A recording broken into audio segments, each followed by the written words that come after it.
Bom dia, sexto ano. Na semana passada nós vimos sobre as águas salgadas da Terra. Hoje nós vamos ver os cursos de águas doces, já que o estudo da hidrografia é o estudo da água do planeta. Lembrando que as águas doces representam somente 2,5% da água do planeta, mas é a água que nós consumimos, é água importante para o nosso dia a dia. Tem essa grande relação com a hidrografia, principalmente os cursos de águas doces. Quais seriam os cursos de águas doces? As águas subterrâneas, os lagos, as geleiras e no nosso dia a dia os rios, que exercem grande importância. E eu acho que vocês devem lembrar, que devem ter estudado em ciências, que a água ela é encontrada em 3 estados físicos: sólido, líquido e gasoso. E todo esse processo que a água se renova no nosso planeta, nós temos o chamado ciclo hidrológico, que tem explicação que vocês estão recebendo na atividade, e eu vou explicar aqui pelo desenho.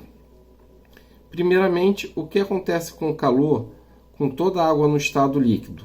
Ela vai tendo o processo de evaporação, mas não é somente a água que evapora com o calor, virando vapor d'água.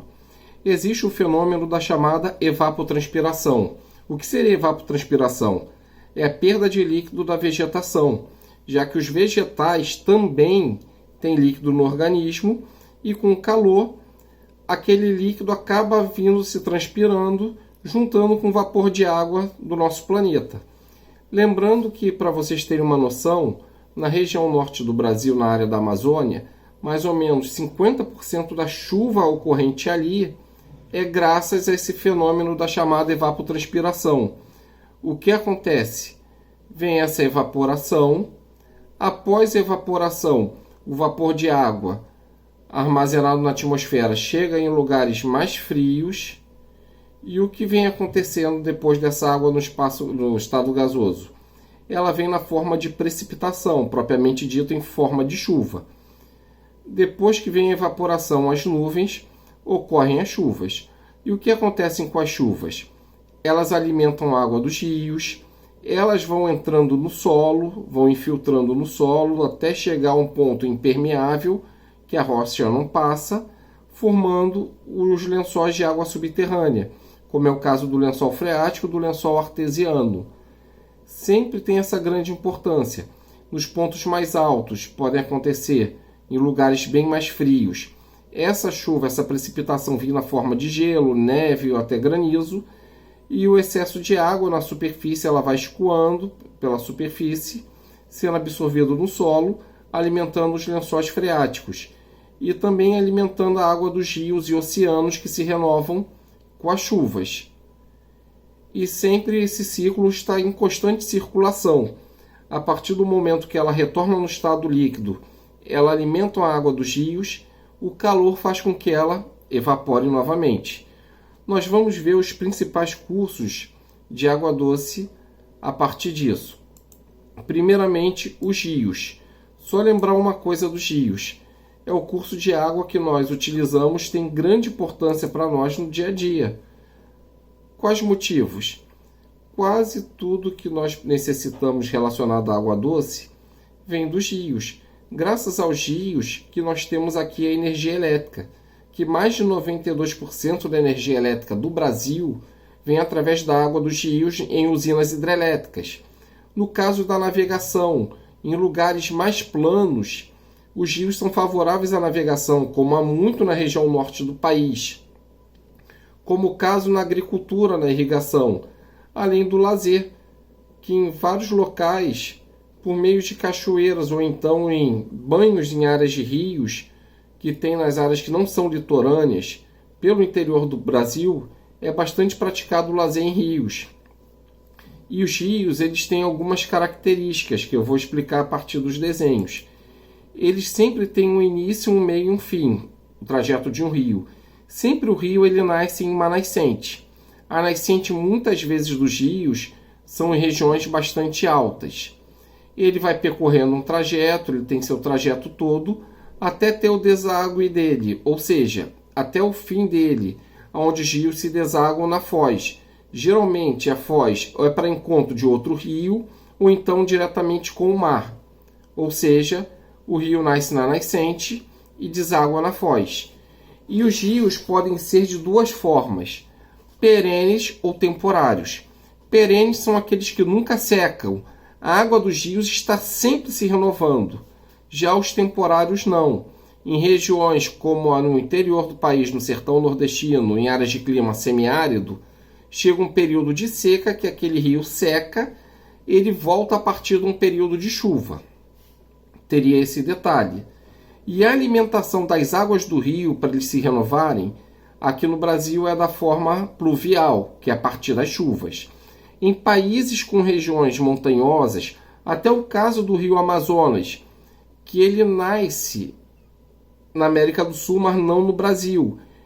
Aonde tem a nascente dele fora do Brasil é de regime glacial, que tem o derretimento de neve, cai a neve no rio, e o que acontece? Aquele derretimento vai alimentando a água dos rios. Teria esse detalhe.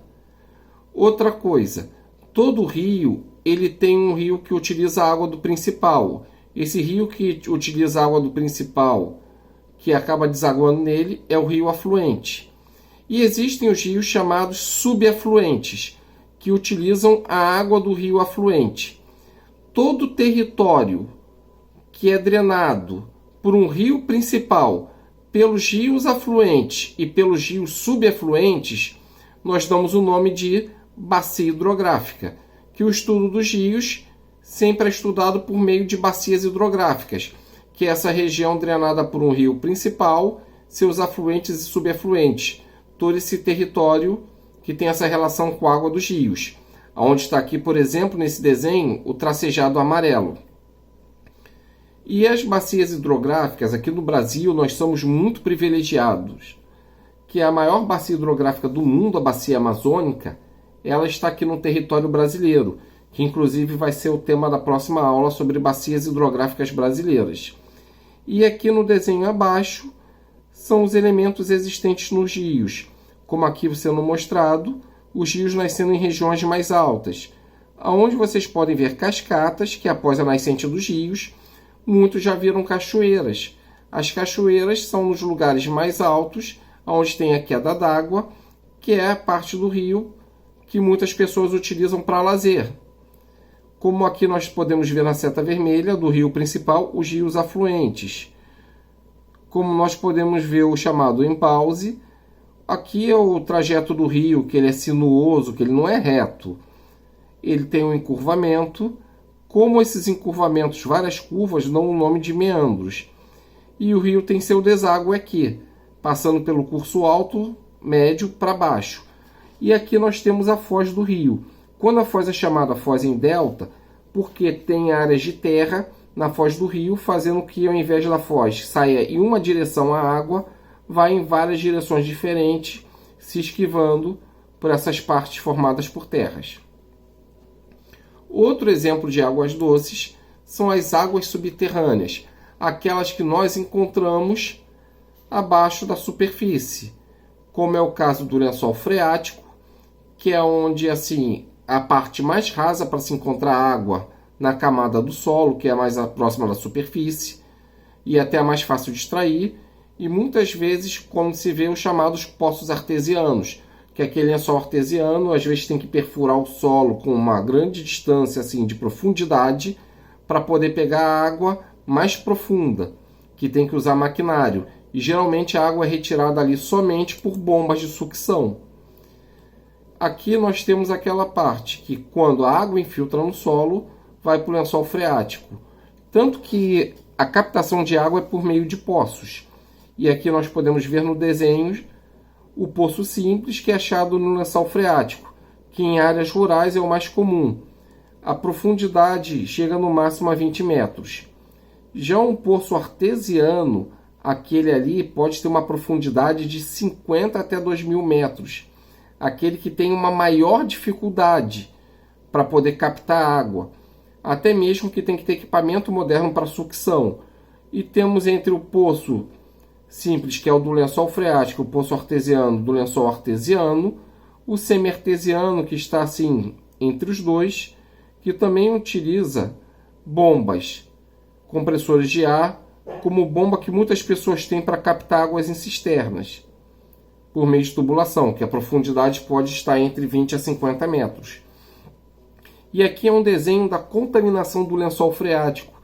Por isso que existe uma grande preocupação na agricultura em relação ao lençol freático, do uso de pesticidas para matar pragas, elementos químicos contidos nos agrotóxicos.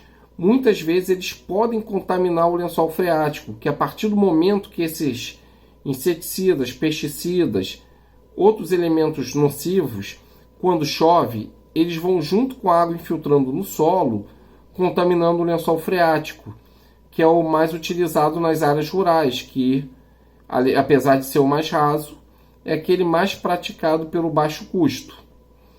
Como também existe uma grande preocupação das fossas sanitárias estarem com uma grande distância no caminho do poço. Existe uma distância grande, que é uma regra para evitar a contaminação. Outro curso de água doce são os lagos, que geralmente em áreas de relevo de depressão, nas áreas que têm uma altura abaixo da área que está em volta, como se fosse uma bacia, e ali por meio de chuvas, ou então uma alimentação de um lençol freático das águas subterrâneas, ou derretimento de geleiras, há um acúmulo de água nessa área com formato de relevo em forma de bacia. Isso que tem a origem dos lagos. O Brasil é um país que há lagos, mas não é bastante rico em comparação aos rios.